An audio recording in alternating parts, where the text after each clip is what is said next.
all out talaga sila. Ang daming magagaling, ang daming nakakatuwa, at ang daming hilig talaga, passion talaga ang pagkanta. And speaking of, how does it feel na ikaw talaga yung host ng X Factor Philippines? Well, syempre nanonood kami ng, tayo ng X Factor. It's already airing yung US version, and then magiging picture rin siya sa UK.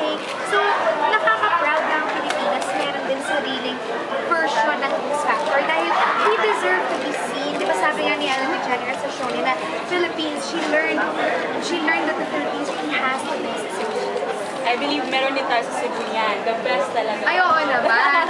So, ang dami na namin napuntahan pero talagang lumalaban talaga ang Cebu. Yes, fighter kami dito. Oo, Casey. talaga. Matatapang talaga yung mga Cebuano. Pero let me ask you, bilang Casey Concepcion, meron ka bang preparations for this X Factor? Meron ka bang special Preparations, I don't know about preparations kasi go with the flow lang naman ako. Kung saan ako dalhin ng X Factor team, ako talaga ako. And yung energy ng mga tao, kasi hindi mo rin alam kung ano na-expect. So yung Cebu, nag-enjoy talaga ako. Sobrang taas ng, ibang level talaga yung energy ng mga Cebuano. But we are also very glad that he's here with us. Pero let me ask you, Casey, when did you start to actually sing?